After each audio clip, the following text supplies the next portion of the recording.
¿Vivís un caos familiar? ¿En tus finanzas o con tu pareja? ¿Te discriminan? ¿Nadie te entiende?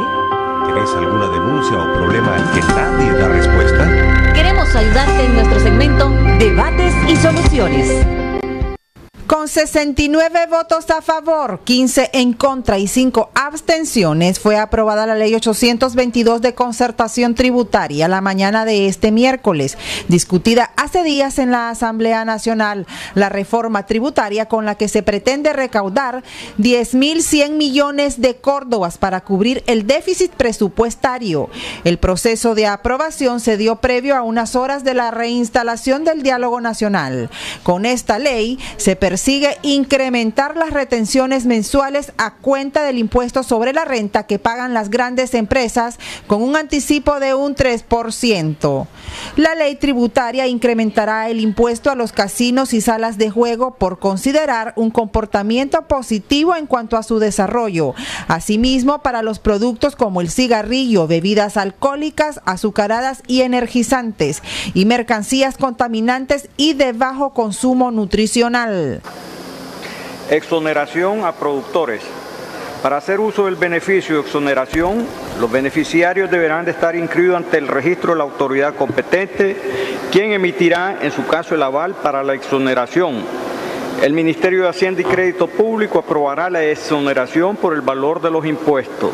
El Ministerio de Hacienda y Crédito Público, en coordinación con la Dirección General de Servicios Aduaneros y en consulta con los sectores, determinarán la lista de bienes y sus diferentes categorías de acuerdo con el sistema SAC. Para efectos de la aplicación de estas exoneraciones, las que deberán ser publicadas en la Gaceta Diario Oficial. A. Micro y pequeña empresa industrial y pesquera artesanal. Se exonera del IVA, mediante listas taxativas establecidas por acuerdo ministerial, las compras locales y las importaciones de materia prima, bienes intermedios, bienes de capital, repuestos, partes y accesorios para la maquinaria y equipos a la micro y pequeña empresa industrial y pesquera artesanal. B. Sector agropecuario. Se exonera el IVA mediante listas taxativas establecidas por acuerdo ministerial, las compras locales y las importaciones de insumos, materia prima y bienes intermedios para la producción primaria de los bienes finales, exentos indicados en los numerales 4 y del 8, artículo 127 de la presente ley. Mientras tanto, los productos exentos de impuestos serán granos básicos como el arroz, frijoles, azúcar, cereales, frutas, vegetales, leche, queso y huevos. Asimismo, el gas butano de 25 libras, la luz eléctrica de consumo domiciliar hasta 300 kilowatts y agua y transporte. Están exentos del traslado del IVA mediante listas taxativas establecidas por acuerdos ministeriales las enajenaciones siguientes: libros, folletos, revistas, materiales escolares y científicos, diarios y otras publicaciones periódicas, así como los insumos y las materias primas necesarias para la elaboración de estos productos. 2. Medicamentos, vacunas y sueros de consumo humano, ortesis, prótesis, equipos de medición de glucosa como lancetas, aparatos o kit de medición y las cintas para medir glucosa, oxígeno para uso clínico o hospitalario. Cao fresco. 10. Las siguientes carnes que se presentan frescas, refrigeradas o congeladas cuando no sean sometidas a proceso de transformación, embutidos o envases. A. La carne de res en las diferentes cortes y despojos, incluso la carne molida corriente, excepto filetes, lomo, costilla, otros cortes especiales y la lengua. B. La carne de cerdo en sus diferentes cortes y despojos, excepto filetes, lomo, chuleta, costilla y tocino. Y C. La carne de pollo en sus diferentes piezas, incluso el pollo entero, excepto pechuga, con o sin alas y filetes. En Acción 10, Geraldine Domínguez.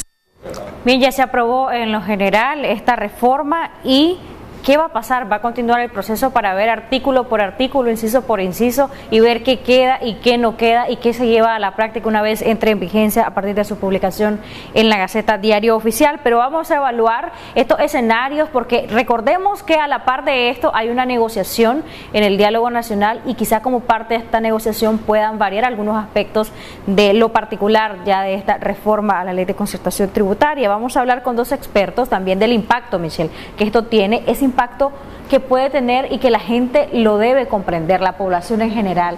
¿Cómo medir ese impacto y cuál es en realidad? Sí, importante hacerle ver el alcance que tiene esta ley, que va más allá de afectar a la empresa, a la gran empresa, como es el planteamiento que sostiene el gobierno. Hay muchos puntos dentro de este dictamen que fue aprobado ayer en la Asamblea Nacional, que va a afectar de una u otra manera al público en general, como son algunos de los productos que conforman la canasta básica, que si bien es cierto no son productos como el arroz de menor calidad del 80-20 o algunos cortes de las carnes, si bien es cierto son de utilidad para la población, del aseo personal de la población, y a las que muchas de las personas trabajadoras pues están acostumbradas a adquirirlos con precios medianamente razonables.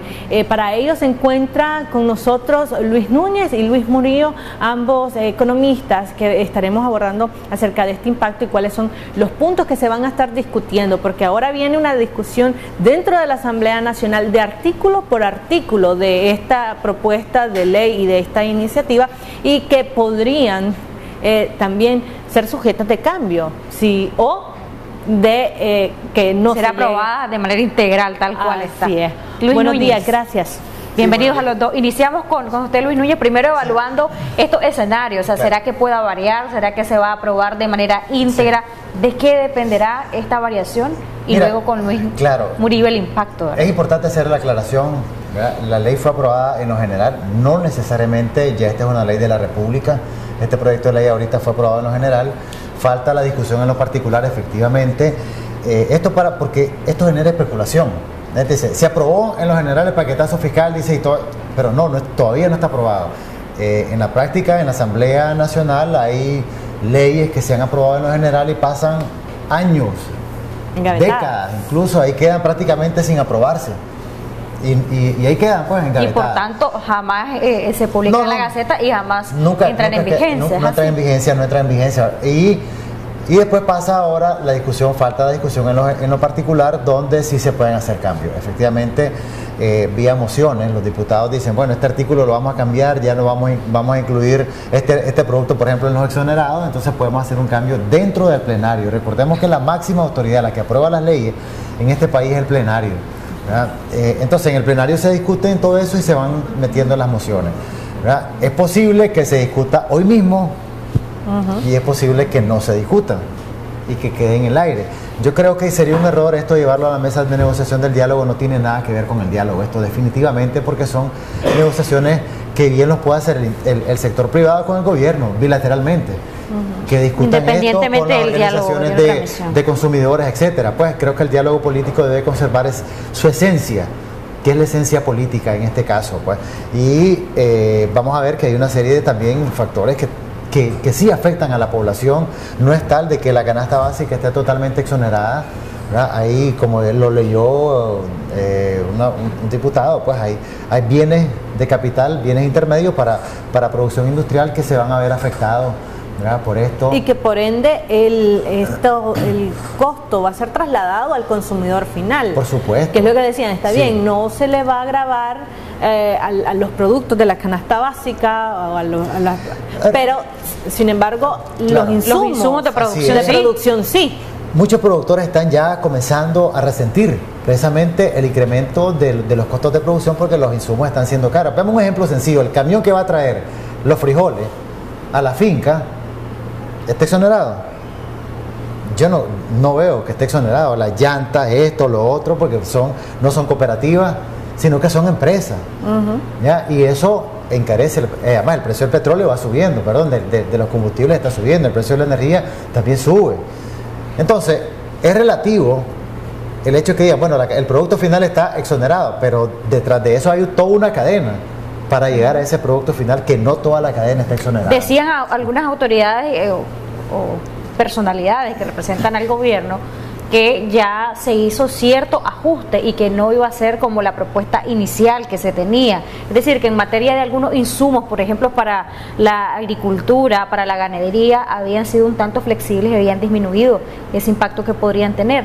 ¿Esto es así? ¿Qué lectura le podemos dar si de ser así? ¿O no es suficiente? De ser cierto, ¿no es suficiente aún? Bueno, yo quiero, digamos, recalcar en 2 puntos. Y uno es de que el daño ya está hecho. Es decir, en economía, cuando generas expectativas negativas, incluso sin aprobación de la ley, todo el encadenamiento productivo sale afectado, ¿verdad? El segundo elemento que yo quiero, digamos, recalcar es de que estoy de acuerdo con Luis Núñez que esto no debe de ser negociado, digamos, en el diálogo que se está discutiendo en el ICAE, sino que con comisiones técnicas. ¿Por qué? Porque ahí se necesitan 2 cosas. Uno, estudios de sensibilidad de producto por producto y proteger todo el encadenamiento productivo. ¿Por qué? Porque estas listas taxativas que comenzaron con doña Violeta, sobre todo, no te va a proteger de manera específica cada uno de los eslabones de la cadena productiva, y de una u otra manera esas expectativas negativas están aumentando los niveles de precio.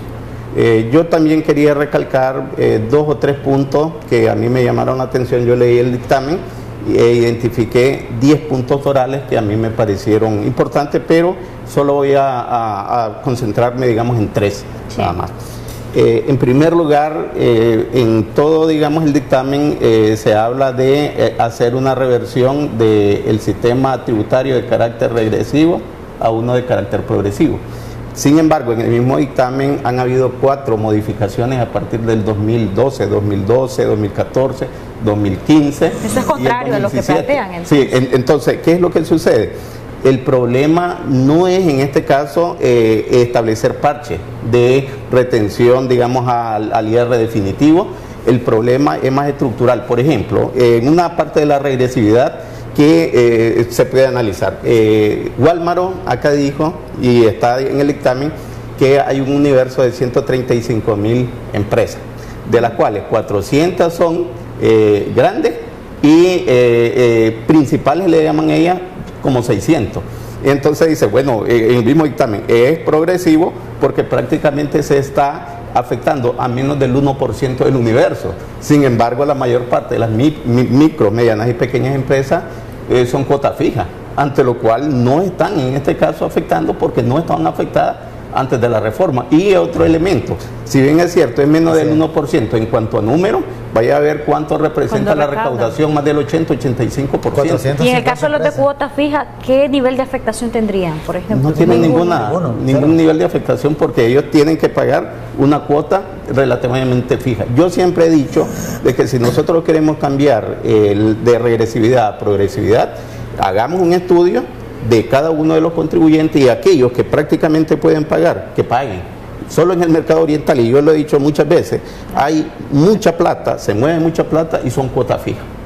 Que deberían de ser. Que deberían de pagar más. Un segundo elemento que creo que es importante, digamos, recalcarlo acá, cuando nosotros leemos en el dictamen la justificación, yo identifico 5 justificaciones, 2 que son formales y 3 que están en este caso ahí un poco informales. Las 2 formales son la función del Estado, ¿verdad? Lo otro es mejorar la calidad de vida de la población. Sin embargo, hay 3 que hay una que a mí no me parece muy bien. Bueno, uno es el golpe fallido, ¿verdad? La otra es la dificultad del seguro social. Entonces yo me pongo a preguntar, no confundamos, no establezcamos un arroz con mango.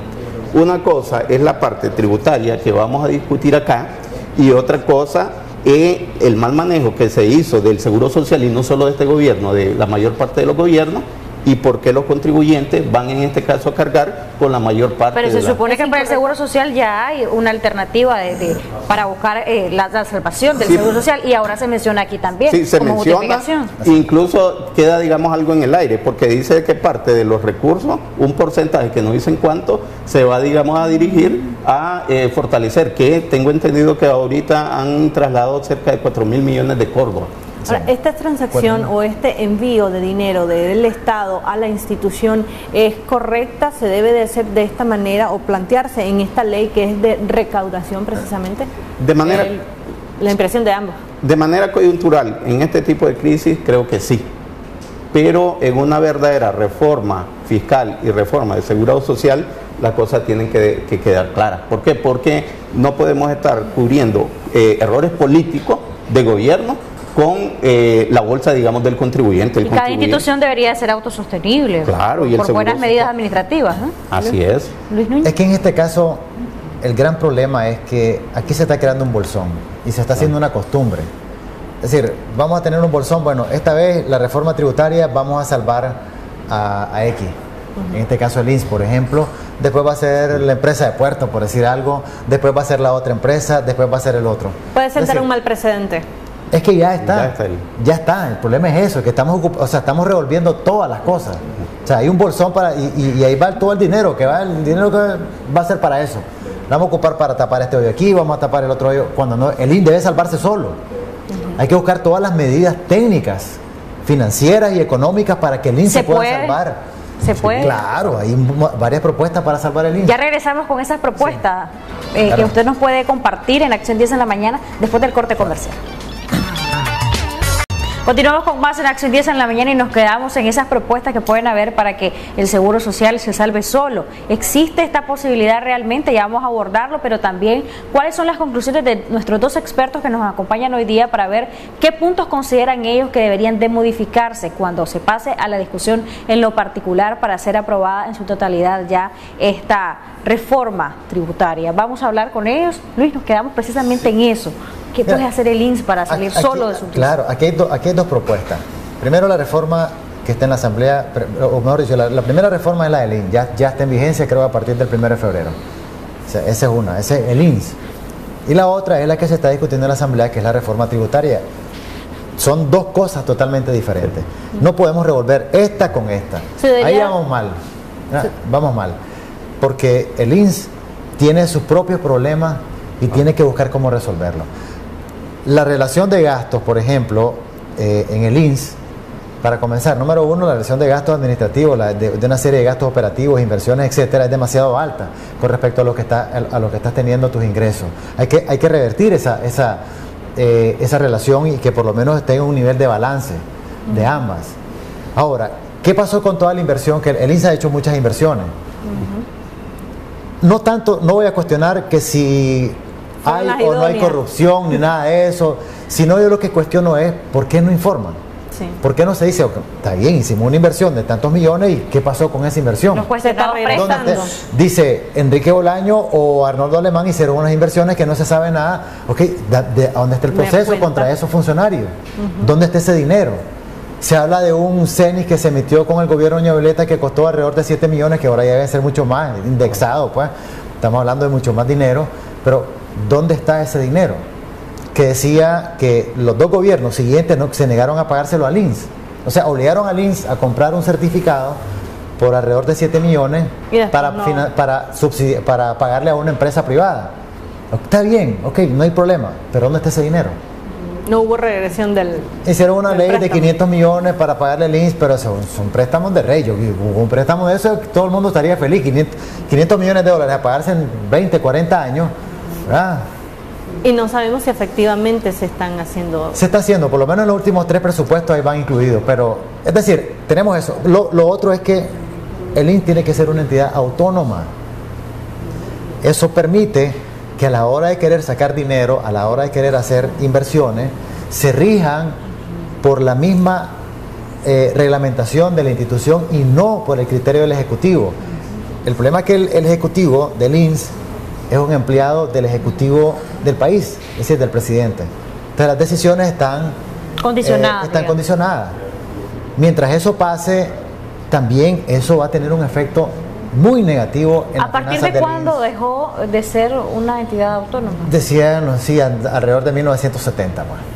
Ya, Ese es un problema que se viene arrastrando más o menos décadas. Entonces, Luis, bien. esta condición o una de las justificaciones que se presenta en este dictamen de contribuir al INS debería ser retirada de esta reforma, ya para ir buscando cómo cerrar y las conclusiones y las recomendaciones alrededor de esto. Bien, yo creo que sí, porque son dos cosas totalmente diferentes. El INS es un ente autónomo y tiene su propia dinámica. Sin embargo, yo quiero, digamos, cerrar con dos cosas, ¿verdad? Uno, se pudo haber mejorado la condición del INS sin este tipo de reforma al Seguro Social, a través de dos tipos de medidas, una de carácter coyuntural y una de carácter estructural.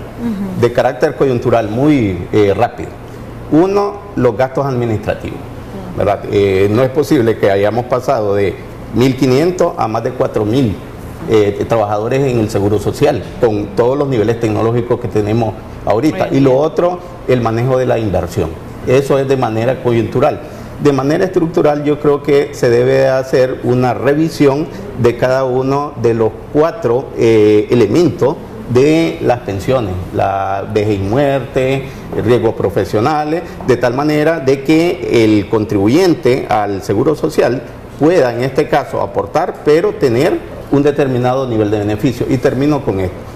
Lo que se hizo acá fue castigar el futuro de las personas que vamos a, en este caso, a ser pensionados, ¿verdad? Valga la redundancia, en el futuro. ¿Por qué? Porque debido al mal manejo y que no se quiso hacer, ¿verdad?, una revisión a lo interno, se impusieron medidas como reducción del 80 al 70%, como de disminuir, en este caso, los factores fijos y variables, ¿verdad? Y prácticamente lo que vamos a tener en el futuro son pensiones de hambre. Así es, según los análisis más constantes que se han hecho definitivamente. Sí, claro. Luis Núñez, su conclusión, regresemos al tema de la reforma tributaria. ¿Qué aspectos considera usted que van a afectar mucho a la población en lo general? ¿Y por qué estos aspectos deberían precisamente de quizá reformarse o quitarse de esta propuesta? Mira, es que el problema de toda la reforma, a mí me da la impresión de que esta es una reforma que se ha manejado a la ligera. Es decir, aquí hay muchos factores que estructuralmente hay que analizarlo. Por ejemplo, dice, vamos a exonerar, dice, los impuestos a los bienes intermedios para producción nacional. O sea, nos está condenando a que nosotros seamos productores de materia prima siempre.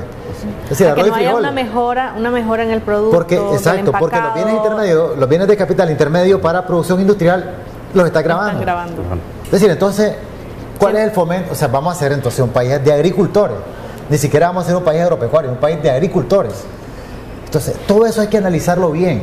Ahora, la formación de los precios realmente, pues no solamente del impuesto, esto va a un factor. Pero el precio del arroz y los frijoles, como decía Luis al principio, están creciendo por la expectativa negativa que se ha generado. Es decir, mucha gente dice, viene un montón de impuestos y ahora vamos a subirle a los precios. Entonces, por la expectativa suben los precios. Por ejemplo, te pongo un ejemplo. Ahorita el precio del café bajó. Esta semana, cerró el viernes menos de $100, alrededor de los 97, 98 dólares. Y el lunes y martes igual, para la posición de marzo, que es la posición referente para Nicaragua. Y los precios de producción del café andan por encima de los $100. Con impuestos, sin impuestos, estamos en problemas. ¿Cómo vas a estimular al productor de café para que siga produciendo con esos precios? Entonces, ahí ya estamos hablando de serios problemas. La producción de granos básicos, por ejemplo, nos decían de tomates, chiltomas, todo eso, dicen, los insumos nos están comiendo. Y van a grabar. Están comiendo los insumos. ¿Es congruente esto con la política de emprendedurismo que está dando a conocer el gobierno? Entonces, ¿qué es lo que pasa? Por un lado dice hay que emprender, pero por otro lado también hay muchas condiciones complejas, difíciles para aquel que quiere emprender o aquel que quiere, digamos, registrar su producto con registro sanitario, independencia del producto, aquel que quiere entrar a un régimen.